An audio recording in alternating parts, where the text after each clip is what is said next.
el libro de los Hechos se relata el inicio de la iglesia, ¿verdad? Después de que Jesús muere, resucita y luego asciende a los cielos, no sin antes dejarle a sus discípulos la promesa de que Él regresaría, así como dijo el ángel, así como la habéis visto, así regresará. Y entonces el Señor se va, pero le deja la encomienda a sus discípulos, la encomienda de Mateo 28, 19 y 20, la encomienda de Marcos 14, en donde dice, id y predicar, hacer discípulos de todas las naciones. Y entonces los discípulos, los apóstoles del Señor Jesucristo, comienzan a predicar el Evangelio y se forma la primera iglesia. La primera iglesia de Jesucristo. ¿En dónde se hizo esta iglesia? ¿En dónde? En Jerusalén. Entonces, la primera iglesia fue la iglesia de Jerusalén. Y ahí se comenzó a predicar el Evangelio, se comenzó a conformar la primera iglesia, una iglesia que es una iglesia modelo para nosotros, en la cual podemos encontrar desde intentos primitivos, diríamos, por vivir la fe, hasta ejemplos frescos de cómo vivirla. ¿Por qué le digo intentos primitivos? Porque entendemos que estaba empezando y ninguna iglesia está exenta de cometer errores. La primera iglesia cometió también errores, pero intentaron hacer las cosas bien y tenían una cosa a su favor, la frescura, ¿no? de no tener algún precedente. Ellos formaron la primerita iglesia, una iglesia que no tenía vicios, una iglesia que no tenía conceptos erróneos al principio, eso vino después, pero la frescura de esta primera iglesia, eso es lo que hay que aprenderles mucho, en este caso, a la iglesia de Jerusalén. La primera iglesia formada por los apóstoles. Como dije, no era una iglesia perfecta, pero sí una comunidad en la cual los resultados de la fe se ven con mayor claridad, porque no habían vicios todavía en ellos. Hoy vamos a analizar lo que estaba sucediendo en esta iglesia.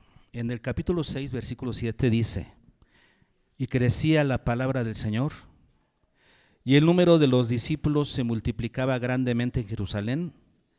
También muchos de los sacerdotes obedecían a la fe. Cuando uno lee este versículo dice, tres cosas estaban pasando en Jerusalén, ¿no? Y a veces leemos estas cosas como eventos aislados, como cosas que acontecían simplemente en el vacío, ¿no? Cosas que sucedían en Jerusalén. Y no entendemos que estas tres cosas que sucedían eran el resultado de acciones que la iglesia estaba realizando. Estas tres cosas que se mencionan aquí diríamos que son efectos, son reacciones de algo que estaba sucediendo en la iglesia. Y vamos a aprender estas cosas que la iglesia hacía y por lo tanto podían ver estos resultados en ellos, en Jerusalén. ¿Dónde sucedieron estas cosas? En Jerusalén. Aquí dice, ¿no? En Jerusalén, donde estaba la iglesia. Y sucedían tres cosas dentro de la iglesia, en esta ciudad, gracias a la acción de la iglesia. Repito, no sucedían estas tres cosas por arte de magia, en el vacío, por pura casualidad. Este es el resultado de un trabajo dedicado, intenso y además sistemático de la iglesia en obediencia a nuestro Señor Jesucristo. Y cuando la iglesia obedece en hacer el trabajo, este es el resultado que se puede ver. Vamos, para explicar más o menos de qué se trata estos puntos, vamos a tomar la analogía de la siembra. No sabemos mucho de esto, hay muchachos que saben más, ¿no? Los que trabajan en el campo seguramente conocen muchísimo más, pero de lo que sabemos nosotros más o menos, entendemos que existen dentro del proceso de la siembra por lo menos tres eventos importantes. Cuando hablamos de la siembra pensamos, siembras y ya y se te da, ¿no? Diríamos que dentro del proceso de la siembra existen tres pasos primordiales. Número 1, la siembra en sí. Antes de sembrar, por supuesto, se tiene que preparar la tierra. Igual en el evangelismo, ¿verdad? Preparas la tierra para que la semilla llegue lo mejor posible al campo que vas a sembrar. Pero dentro de ese proceso de preparar la tierra y preparar la semilla, está después depositar la semilla, lo que es la siembra. Pero después de eso viene el segundo paso, que se llama cultivo. ¿A qué se refiere cultivo? Es dar a la tierra y a las plantas las labores necesarias para que lleguen a dar fruto. Si no se les da ese trabajo, esa labor a la tierra y a la planta que comienza a crecer, si no se le da la labor que necesita, no va a dar fruto. Se le tiene que dar labor. A eso se le llama cultivo. Arar, labrar, sembrar, laborar, fumigar, un montón de cosas que se hacen. ¿Y cuándo comienzan a hacerse? Cuando la semilla comienza a verse, a germinar. Ahí ya salió la plantita, tiempo de laborar en ella, de estar trabajando en ella, para que pueda dar fruto. Y después la tercera etapa, ¿qué es? La cosecha. Si salió el fruto ahí, ahora hay que recolectarlo. Esto es lo que estaba pasando en Jerusalén. Crecía la palabra, ¿por qué? Porque se sembraba la palabra. El número de discípulos se multiplicaba grandemente, ¿por qué? Porque estaban cultivando a los nuevos convertidos y haciéndolos discípulos. Y luego, ¿cuál fue el resultado? La cosecha. También muchos de los sacerdotes obedecían a la fe. Analicemos estas tres cosas, ¿les parece? Con la analogía de la siembra, el cultivo y la cosecha. Comenzamos con la siembra. ¿Qué dice al principio el versículo 7? Y crecía la palabra del Señor. Por supuesto que si crecía es ¿por qué? Porque se estaba sembrando la palabra del Señor. Vamos a analizarlo. Y crecía. La palabra crecía, la palabra ausano, significa aumentar. Se dice del crecimiento de algo vivo, de algo que vive. El crecimiento. Entonces, y crecía, aumentaba. Esto nos hace pensar en el poder de crecimiento que tiene el Evangelio en sí mismo, ¿no? En Mateo 13 tenemos la parábola de la mostaza, de la semilla de mostaza, que se planta, que es la más pequeña de todas las semillas, pero una vez que se planta y da fruto, ¿qué sucede? Se vuelve un arbusto muy grande que hasta puede dar sombra y los árboles vienen a hacer nidos en sus ramas. O sea, eso nos habla del crecimiento del reino de los cielos. El reino de los cielos tiene facultad de crecer. Eso dice Mateo 13. Entonces, el reino de los cielos es semejante a una semilla de mostaza. Y luego también dice, más adelante ahí Mateo 13, y que el reino de los cielos también es como la levadura que se puso en una masa hasta que leudó, o sea, creció. El reino de los cielos tiene poder para crecer. Pero ¿saben qué? Esta parábola de Mateo, que nos habla del crecimiento del reino de Dios, pues nos está diciendo que el reino de los cielos tiene por naturaleza crecer. Sin embargo, aquí no se dice esto. Porque aquí está diciendo, y crecía, ¿qué? La palabra del Señor. Por eso decimos, es un efecto que debe tener una causa. Crecía, aumentaba la palabra del Señor, ¿en dónde? En Jerusalén. O sea, por todas las calles, por todas las plazas, por todos los lugares de la ciudad de Jerusalén, aumentaba la palabra del Señor, que aquí literalmente es logos ho theos, más bien dice en el original la palabra de Dios. Crecía la palabra de Dios, aumentaba la palabra de Dios. ¿Cuál era la causa? El efecto es crecía. ¿Cuál era la causa? Que la palabra era predicada. No puede crecer la palabra en una localidad, en una ciudad, en una aldea. No crece por sí sola. Como ya dijimos, la parábola de Mateo 13, la parábola de la semilla de mostaza y de la levadura, nos habla de la capacidad de crecimiento que tiene el reino de Dios cuando es predicado. Pero para que crezca debe predicarse. No crece solo. Es que en nuestra iglesia pensamos que la gente va a creer porque estamos aquí reunidos. La gente no va a creer porque estemos aquí y porque nos portemos bien. La palabra debe ser predicada. La palabra debe ser sembrada en los corazones de la gente. Por todos lados, por las plazas, por las calles, la palabra debe ser sembrada. La palabra del Señor. Eso, tenemos ejemplos de esto en el mismo libro de los Hechos. Analicemos lo que pasaba en otras ciudades también, ¿no? Vamos a Hechos capítulo 13.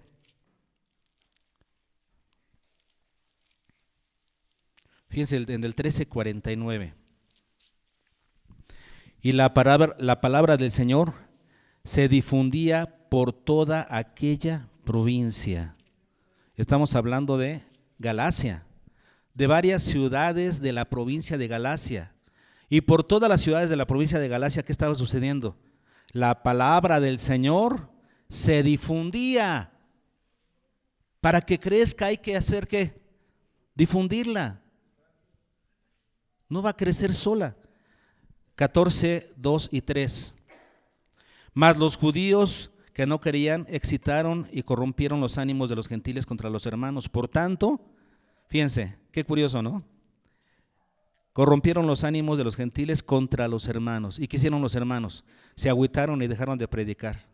No dice, por tanto, se detuvieron allí mucho tiempo hablando con denuedo, hablando con valor. ¿Qué hay que hacer? Hablar la palabra, hablarla con valor, con denuedo. 15:35. Y Pablo y Bernabé continuaron en Antioquía, enseñando la palabra del Señor y anunciando el evangelio con otros muchos. Después del concilio de Jerusalén, antes de comenzar su segundo viaje misionero,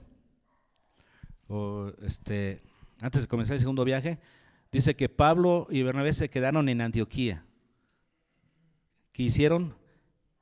Enseñando la palabra del Señor y anunciando el evangelio.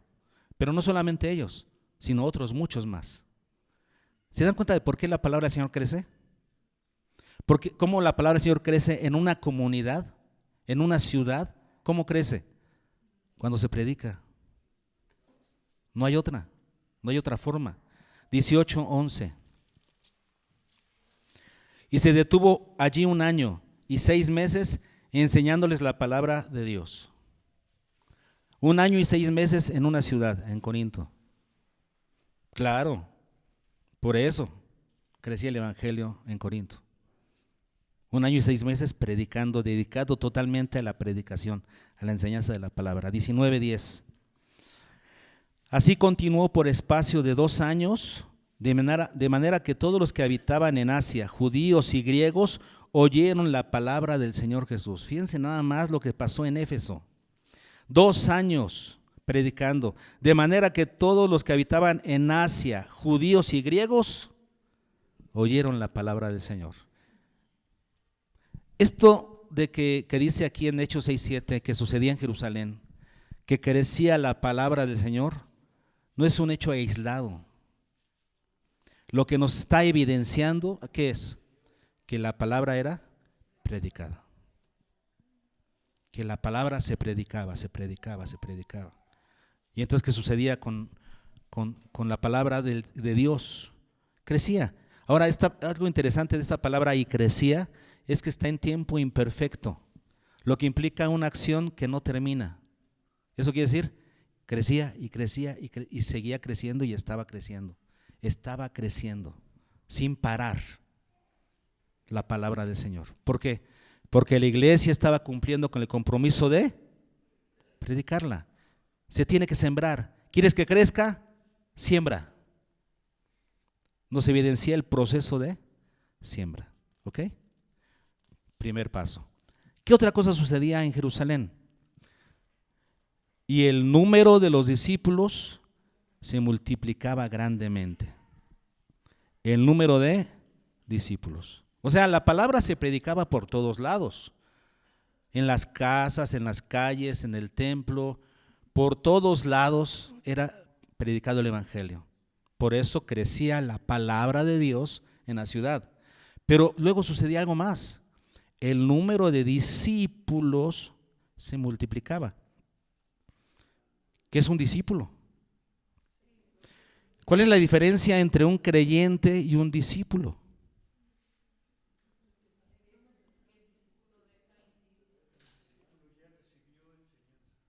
La enseñanza que recibe, la formación, ¿ok? La formación que recibe, eso hace una gran diferencia. Normalmente reconocemos o diferenciamos a un creyente de un discípulo por su participación en la obra de Dios. Un creyente nomás es un calientabancas. Un discípulo es alguien que está activo en la obra de Dios. Así de fácil podemos determinar a un creyente de un discípulo. ¿Usted qué es?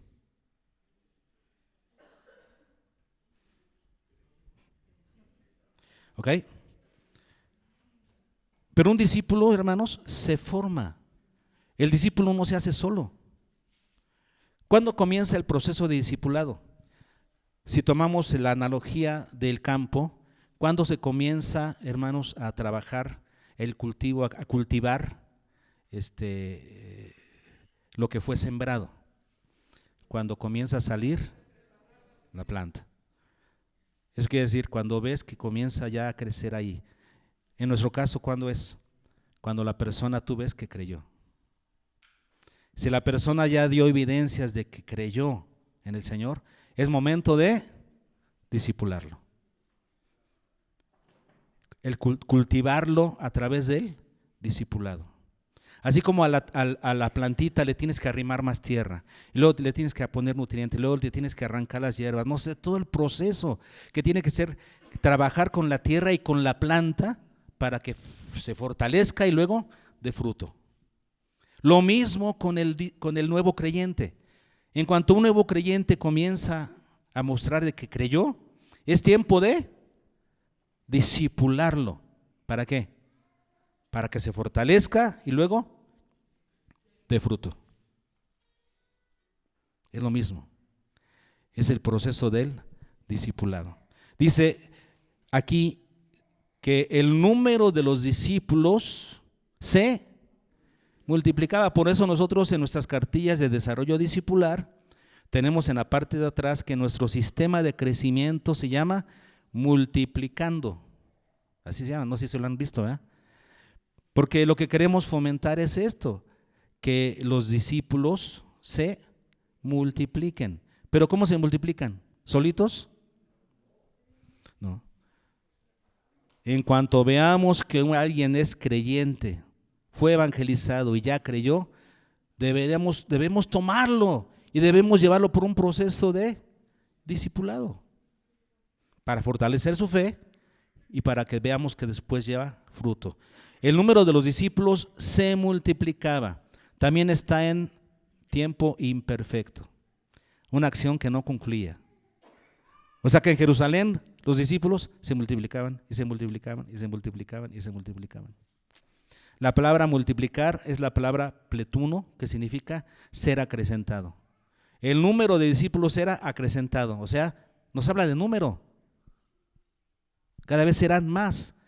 Si comenzaron siendo 3, luego fueron 10, y después fueron 20, y después 40, y ahora ya son 80, y ahora ya son 160, caray, y ahora ya son 320, 640, 1200, 2400.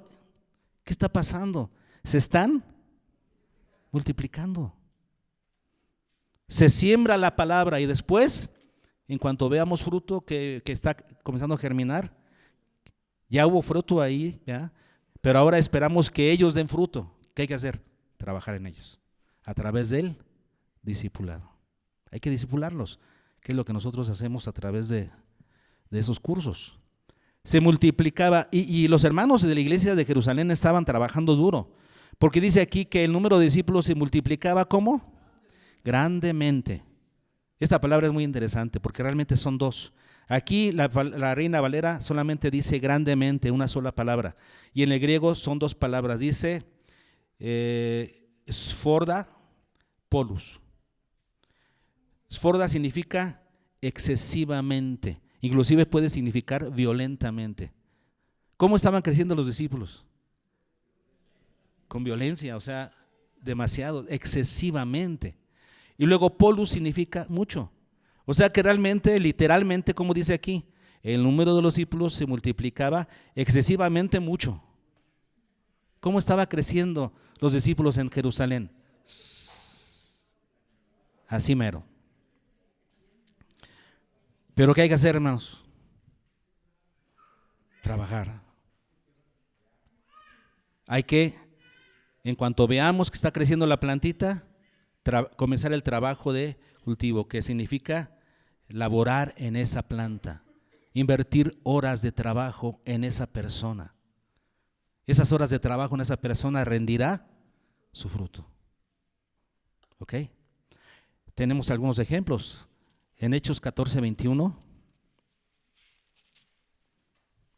nos dice: y después de anunciar el evangelio a aquella ciudad, ¿eso qué es? Después de anunciar el evangelio, siembra.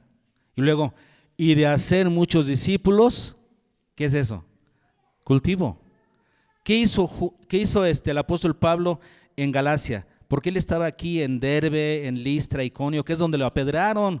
Después de apedreado, Pablo se volvió a meter a la ciudad y ¿qué hacía? Seguir predicando el evangelio y ¿qué más? Haciendo muchos discípulos. Este es el proceso que hacía Pablo. Primero dice que después de anunciar el evangelio a aquella ciudad, y luego, y de hacer muchos discípulos. ¿Se dan cuenta? Siembra, cultivo. Estas cosas que están anunciadas en Hechos 6, como repito una vez más, no son acciones en el vacío, son consecuencias de un trabajo. La iglesia estaba sembrando, la iglesia estaba cultivando los resultados, estaba discipulando. Esto es lo que tenemos que hacer. La iglesia parece que entendió bien lo que Jesús les había encomendado en Mateo 28, 19 y 20, ¿no? Parece que lo entendieron bien. Les dijo: id y haced discípulos a todas las naciones, bautizándolas en el nombre del Padre y del Hijo y del Espíritu Santo, enseñándoles que guarden todas las cosas que yo os he mandado. Y parece que lo entendieron bien. Id y haced discípulos. Es lo que estaban haciendo. Como ellos estaban, la iglesia estaba sembrando la palabra y estaba cultivando los resultados, estaba haciendo discípulos. ¿Cuál fue el resultado? Cosecha. Había una cosecha abundante de creyentes nuevos en Jerusalén. Ahora, ¿por qué Lucas, que escribió el libro de los Hechos, por qué Lucas aquí nos habla de este hecho? También muchos de los sacerdotes obedecían a la fe. ¿Por qué ese ejemplo? ¿Por qué nos resalta ese hecho? Aquí la palabra también muchos, pero la palabra también es un adverbio que significa incluso. Aquí dice también, pero la traducción más literal es incluso. O sea, ¿qué está diciendo aquí Lucas? Miren, para que vean el impacto, la gran cosecha, el impacto de la gran cosecha que se estaba levantando en Jerusalén, incluso los sacerdotes. O sea, está poniéndolos como el máximo ejemplo. ¿Por qué? Eran un máximo ejemplo de conversión. Los más difíciles, soberbios, de duro corazón. Además eran los que más se oponían a Jesús. Pero además, si se convertían, ¿qué perdían? Estamos hablando de sacerdotes que trabajaban en el templo, descendientes de Aarón. La palabra sacerdote es la palabra hiereus, que significa uno que ofrece sacrificio y tiene a su cargo lo que con ellos se relaciona. Estamos hablando de descendientes de Aarón que trabajaban en el templo de Jerusalén, que tenían sus turnos para trabajar dentro del templo. ¿De qué vivían ellos? Ellos no tenían ciudades, no les repartieron ciudades. Ellos no tenían cosechas. Ellos vivían ¿de qué? De lo que se les daba por trabajar en el templo. Su oficio era trabajar en el templo. Si un sacerdote se convertía, ¿qué pasaba? Era atacado, perseguido, era insultado, pero además era suspendido de sus labores. No podría realizar más el sacerdocio. ¿Y eso qué significa? Se quedaba sin trabajo. Además de ser perseguido, insultado y además de estar en peligro su vida, porque era un odio tremendo el que se les tenía, además de eso, perdían su oficio. Ahora, ¿de qué iban a vivir? No tenían campo. Para vivir tenían que ir a buscar a alguien que les diera un trabajo, labrando tierra ajena. Es comenzar de cero porque perdían su oficio. ¿Se dan cuenta de lo que representaba para un sacerdote creer? Y por eso Lucas los pone como el máximo ejemplo. Por eso dice aquí Lucas, el número de discípulos se multiplicaba. Incluso, ¿qué, hermanos? Muchos de los sacerdotes, muchos. La palabra muchos es otra palabra griega, otros, que significa multitud de ellos. El poder transformador del evangelio. Cuando alguien lo cree, este es un ejemplo de alguien que lo cree y está dispuesto a dejarlo todo por causa de Cristo. Incluso muchos sacerdotes obedecían a la fe. ¿Qué es la fe? La doctrina del Señor Jesucristo. Obedecían a la doctrina del Señor Jesús. Ese es el poder transformador del evangelio. El poder que convierte a un perseguidor de Cristo en un discípulo de Cristo. Pero para ver este milagro de conversión, para ver esta cosecha, para ver estos resultados, ¿qué hay que hacer? Sembrar, cultivar. Si no siembras, si no cultivas, no vas a ver la cosecha, no vas a ver el fruto. Este versículo es evidencia, hermanos, del trabajo que la iglesia de Jerusalén estaba haciendo y de por qué estaban viendo resultados. En otras ciudades se veían milagros similares, ¿no? Si aquí Lucas resalta en Jerusalén a los sacerdotes, miran por ejemplo lo que sucedía en otra ciudad. En Hechos 19, estamos hablando de la iglesia que Pablo estaba levantando en Éfeso. ¿Y qué sucedía ahí, hermanos? Vean el poder del evangelio cuando es sembrado y cultivado. ¿Cuál es el poder? 18 al 20. Y muchos de los que habían creído venían confesando y dando cuenta de sus hechos. Asimismo, muchos de los que habían practicado la magia trajeron los libros y los quemaron delante de todos. Y hecha la cuenta de su precio, hallaron que era 50,000 piezas de plata. Así crecía y prevalecía poderosamente la palabra del Señor.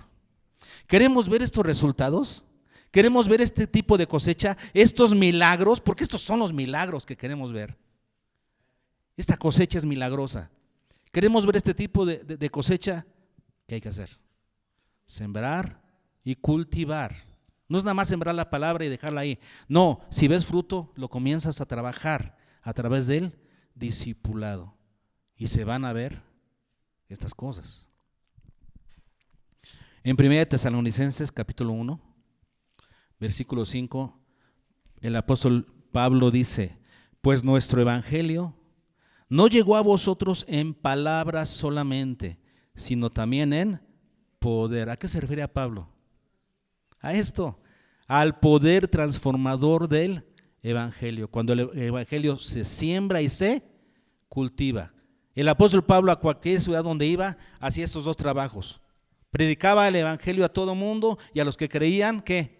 Diariamente los discipulaba, enseñándoles todo el consejo de Dios.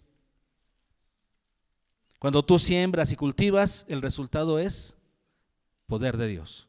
Dice Pablo: nuestro evangelio no llegó a vosotros en palabras solamente, sino en poder de Dios.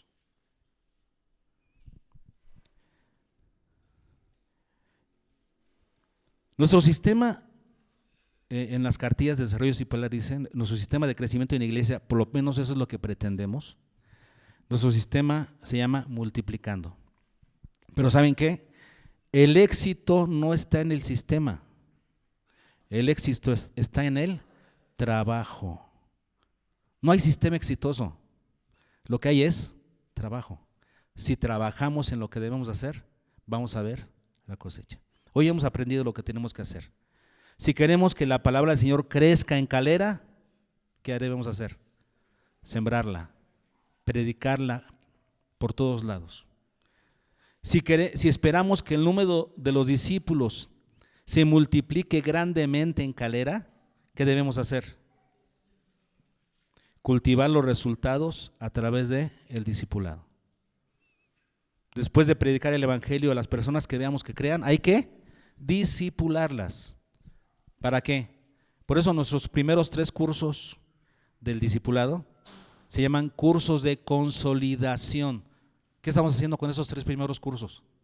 Consolidando, fortaleciendo a los nuevos creyentes. El propósito del discipulado, ¿cuál es? Primero, fortalecer.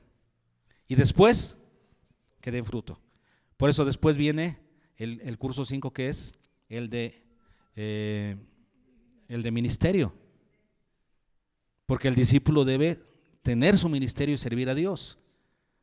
Entonces, los 3 primeros cursos del discipulado son de consolidación para fortalecer la fe de los nuevos convertidos. Y los otros 2 son para prepararlo para el servicio, para que den fruto. El discipulado es la base para que haya después fruto. Y si nosotros entonces sembramos y cultivamos, veremos resultados de ese trabajo. Cosecharemos vidas transformadas y personas entregadas con denuedo a Cristo. Las cosas no se dan en el vacío. La cosecha es resultado de mucho trabajo. Trabajemos, hermanos. ¿Ok? Y tenemos una oportunidad para hacerlo y para involucrarnos ahora en diciembre. Involúcrese por eso. Y si no están en coro, entonces involúcrese en el evangelismo. Vaya preparado para compartir esos días. Pero no solamente es de una campaña, no es de un día. Hay que predicar el evangelio todos los días, siempre. Siempre que haya oportunidad, comparte.